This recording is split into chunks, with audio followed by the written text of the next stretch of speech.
quer sejam questões ambientais, quer sejam com áreas vizinhas ou populações.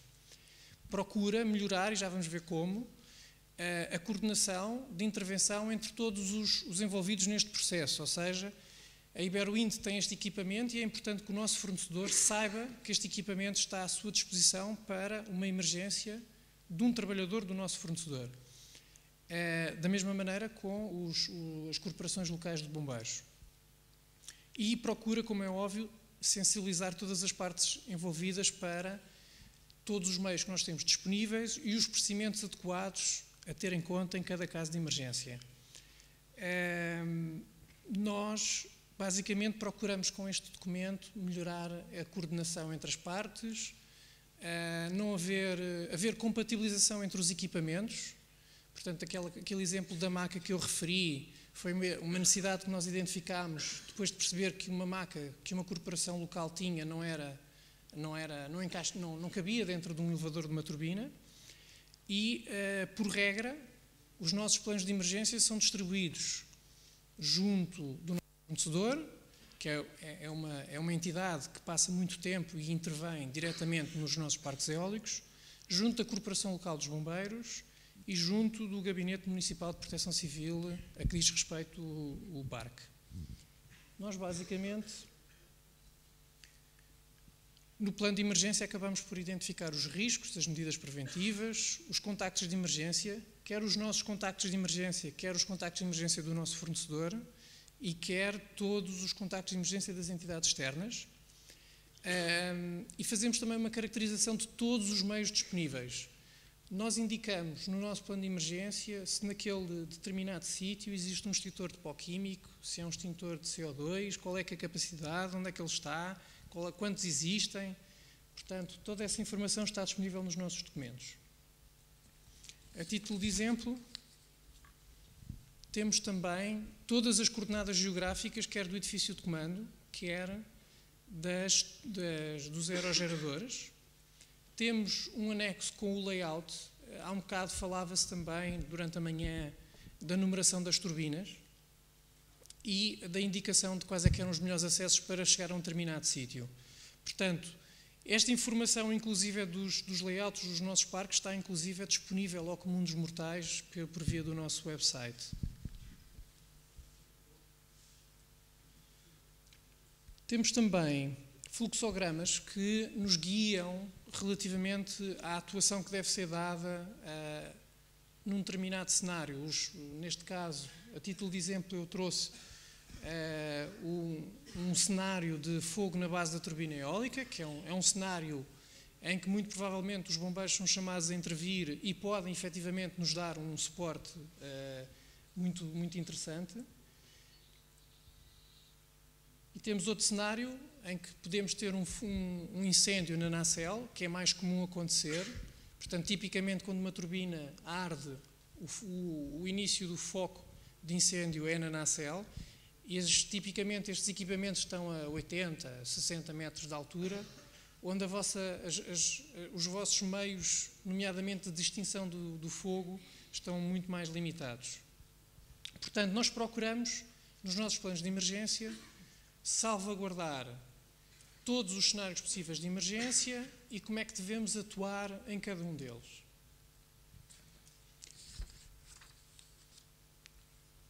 A Iberowind tem vindo a desenvolver estes planos de emergência e a divulgá-los junto das corporações locais. Eu gostaria só também de fazer aqui um resumo daquilo que é alguma da nossa experiência dos últimos anos, que eu acho que era interessante partilhar convosco. Até à data, o único acidente grave que nós tivemos foi em contexto de formação. Portanto, aqui a mensagem que eu vos quero passar é que a formação deve ser feita em segurança. Houve um colega meu, a dada altura, que na segunda-feira veio ter comigo e mostrou umas fotografias de uma corporação de bombeiros a fazer exercícios de rapel num viaduto sem corda de segurança.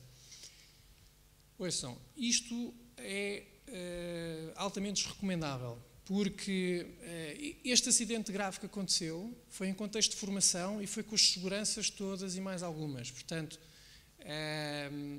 As pessoas são falíveis, os equipamentos também podem falhar, as pessoas, muitas vezes, numa situação de emergência, reagem um bocadinho contra a própria segurança, de forma irracional, e, portanto, é preciso ter muito cuidado no contexto em que a formação se realiza. Até à data, nós também não temos nenhum registro de utilização dos equipamentos de emergência em contexto real de trabalho. Ou seja, nunca tivemos um foco de incêndio, nunca tivemos necessidade de resgatar alguém de uma turbina. Portanto, isto é sinal de que a prevenção está a funcionar, está a surtir os seus resultados. No entanto, não vamos deixar de ter todos os meios disponíveis para intervir caso a emergência venha a acontecer. E portanto, resumidamente, em termos de experiência prática, nos exercícios de resgate e de combate a incêndios, tipicamente, nós acabamos por fazê-lo uma vez por ano nas tais formações de reciclagem.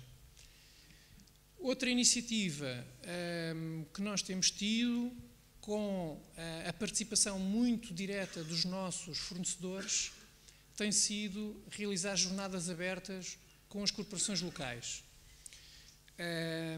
Nós procuramos, com esta iniciativa, dar a conhecer a Iberwind e o nosso plano de emergência à Corporação Local de Bombeiros.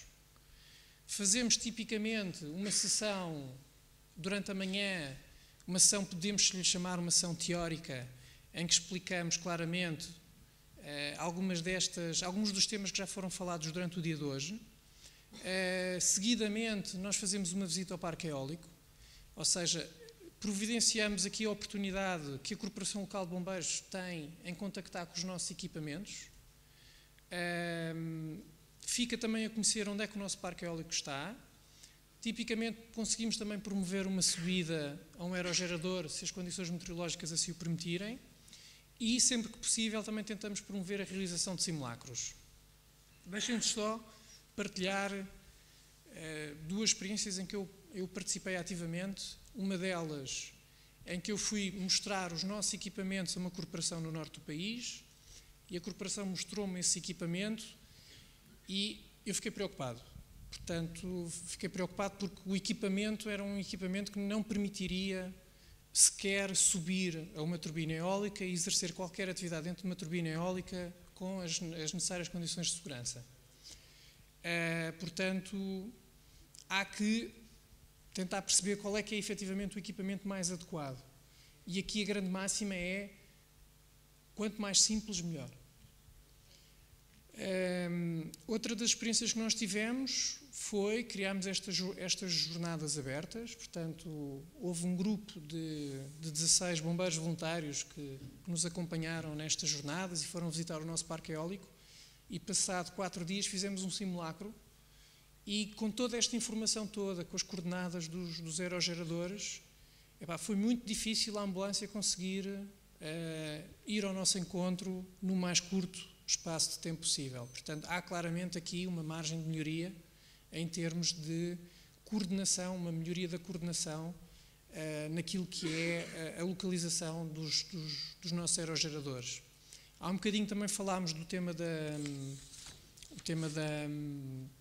das numerações e o quanto é difícil nos tempos de hoje identificar um aerogerador. Portanto, eu diria que quando os senhores são chamados a intervir para nos vir prestar socorro junto a um aerogerador, vocês saberem ao certo a coordenada para a qual se devem dirigir e essa ser reconhecida pelo vosso sistema, é meio caminho andado para a operação decorrer com sucesso.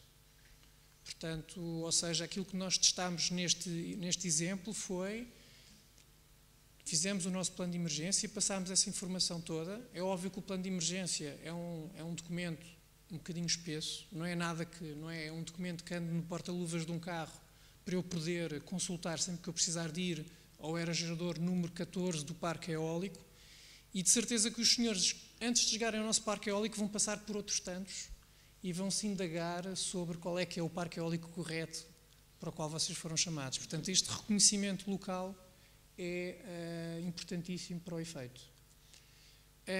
Portanto, eu diria que, da minha parte, é tudo. Resta-me congratular-vos por esta iniciativa. Ontem, segundo sei, a palavra bombeiro foi escolhida pela Porto Editora como sendo a palavra que veio substituir o troikiano em 2012, portanto estamos claramente a melhorar. E a realização deste seminário, creio eu, que também poderá ser o ponto de partida para uma melhor coordenação entre as partes envolvidas. Muito obrigado.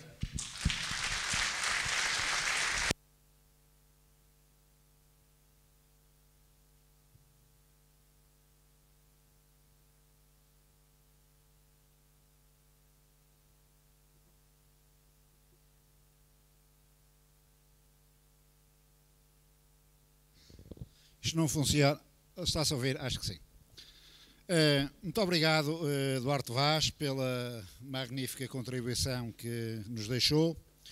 Naturalmente que há algumas questões que depois vão ser objeto de alguns pedidos de esclarecimento, mas para já muito obrigado pela sua colaboração.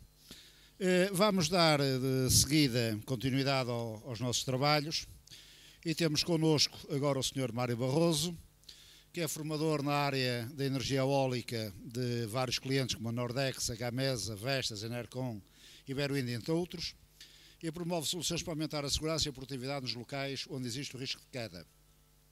Tem um vasto currículo de experiência profissional e de formação de inspeção, manutenção e revisão das linhas de segurança, de sistemas de anti-queda, reparação e selagem de equipamentos de resgate de variedíssimas marcas. Portanto, ele é o presidente das Soluções Outdoor, e, portanto, vai-nos dar agora o seu contributo para nos enriquecermos relativamente a esta temática. Enquanto a mecânica se vai apurando. Boa tarde a todos.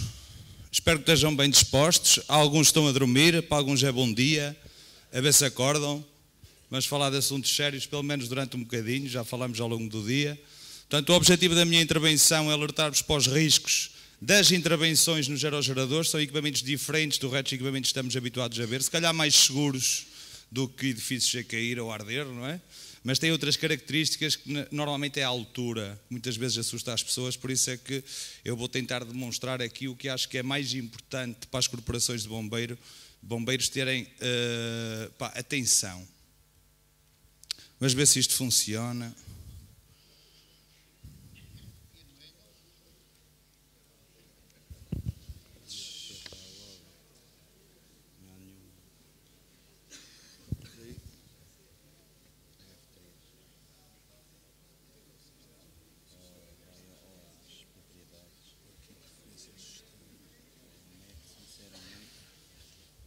Ele liga logo.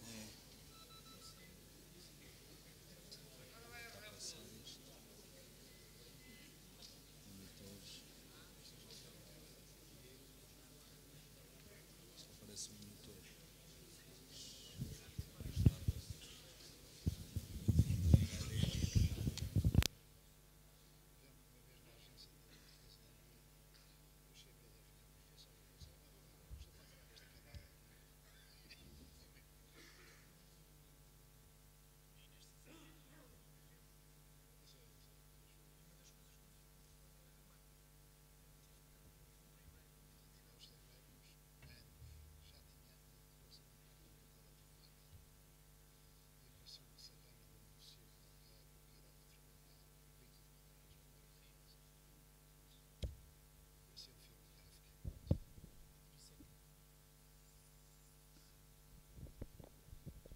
Já está apurado?